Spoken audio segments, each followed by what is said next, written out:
All right, I think Samsung wants to make a statement. It seems that Galaxy Note 20 Plus is going to be a very interesting Frankenstein. Now, so yes, according to a confusing leak, we might still get a Galaxy Note 20 Ultra after all. Sort of.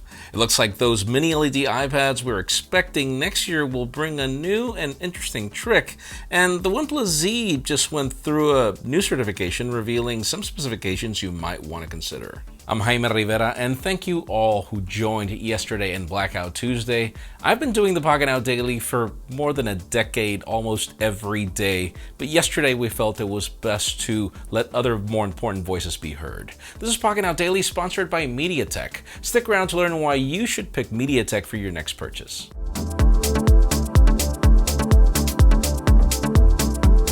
The official news today begin with deals as, it seems that certain companies really want to get rid of their old inventory for MacBook Pro, starting with B&H. Currently, they have the mid-2019 13.3-inch MacBook Pro for $600 off, leaving the Intel Core i7 16 gigs of RAM and 1 terabyte of storage variant for $2,099. There's also more deals on different models as well. And then moving on to Amazon, we've got the Fossil Gen 4 Explorist HR stainless steel, which is $146 off, leaving it at $129 shipped.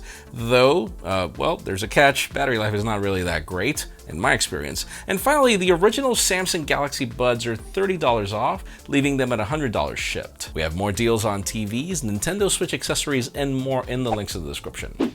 Now, we've been waiting for the Asus ROG phone successor for quite some time, not necessarily because the time frame is gone, but really we've been covering a couple of leaks of it happening sooner rather than later. Now we have an unknown Asus phone just popping up at Geekbench, and it appears to be the ROG Phone 3.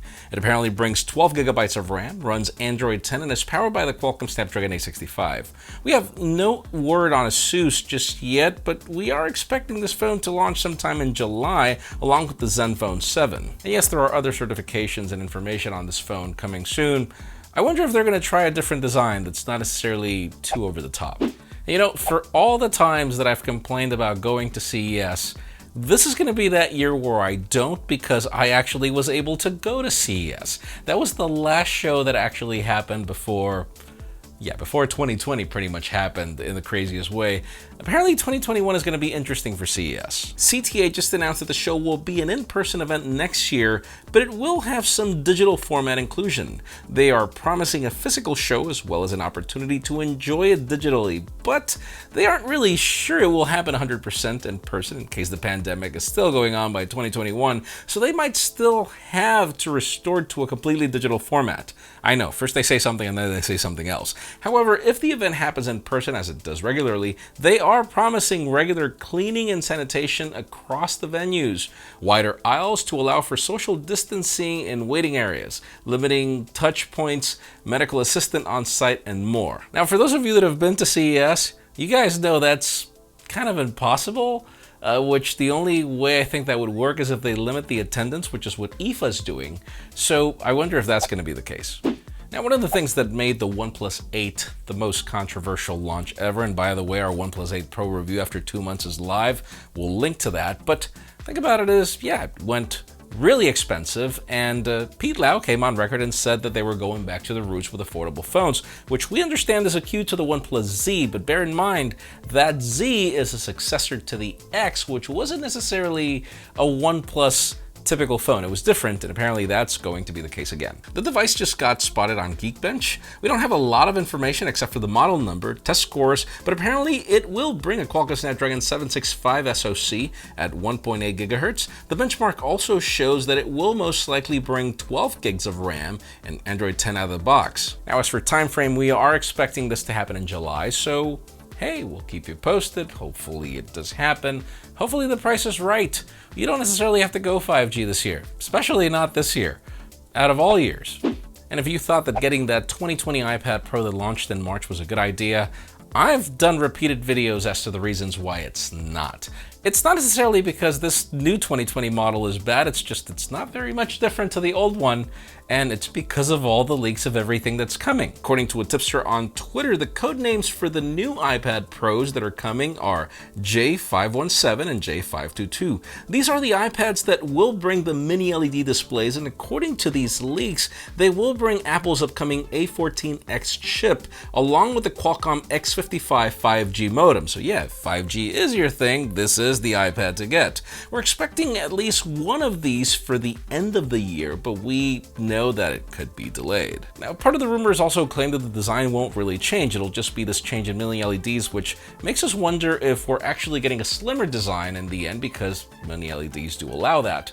But yeah, LiDAR is going to be part of the show, and let's hope the WWDC reveals why we are supposed to care. I'm already getting stuck by saying LiDAR, but why are we supposed to care about it? And guys, before we get to the hottest news and today's question of the day, here's a word from today's sponsor, MediaTek. Did you know that its technology powers the popular Sony WF-1000X Mark IIIs? These were the first true wireless earbuds to feature true active noise cancellation.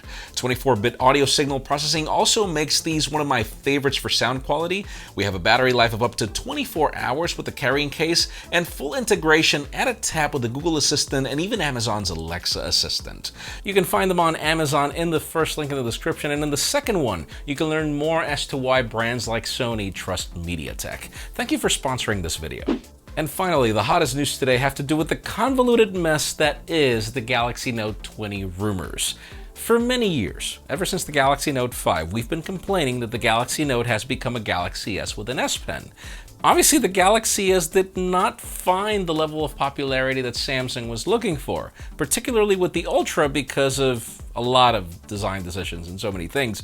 So yeah, we've heard that Samsung wants to change things, and so there are so many conflicting rumors as to what we're getting, and today we get more. Like now we get a detailed list from Ice Universe on what to expect. Apparently the main camera will bring that ISOCELL 108 megapixel HM1 sensor of the S20 Ultra. Then the periscopic camera, which yes, apparently will still happen, will be a 13 megapixel 3M5 sensor at f3.4, and the ultra wide is a 12 megapixel 2L3 sensor at f2.55. The leak also claims that it will replace time of flight with a laser autofocus sensor, and that the telephoto will no longer go all the way up to 100x zoom, which never really happened or wasn't good enough, and will be capped at 50x digital. Pretty much like what you get on the P30 Pro from Huawei. Now, on an interesting turn, a Galaxy Note 20 Ultra just went through Bluetooth 6 certification. Now, this isn't a new phone, and it could be the Note 20 Plus, but according to Ice Universe, this variant could be powered by an unreleased Qualcomm Snapdragon 865 Plus SoC. We don't know if they got the name wrong, or if the Note 20 Plus will bring this new chip, which we had heard nothing about. But let us know in the comments down below. Judging from what Ice Universe just said, what do you think about that Galaxy Note 20? Be that the Plus, be that the Ultra? I'm like, finally. I mean, we got the 855 Plus on the Z Flip, but then we didn't get it on, the Note. I feel that Samsung really needs to differentiate this lineup. Even if they have to wait at least a month to get it, I don't care. I think that it's pointless to do a launch so early just to fight the iPhone when the Note doesn't really compete. But that's just me. We would love to know what you think in the comments down below. Friends, again, if you want to get the news earlier, follow us on Pocketnow.com and subscribe to our channel for more videos like this one. Also, follow us on social medias. Our extended coverage happens on Instagram, and follow me on my personal handles to see me stay at home and support Blackout Tuesday. Please give this video a thumbs up if you like what you saw. I'm Jaime Rivera. Thanks so much for watching. We'll see you tomorrow.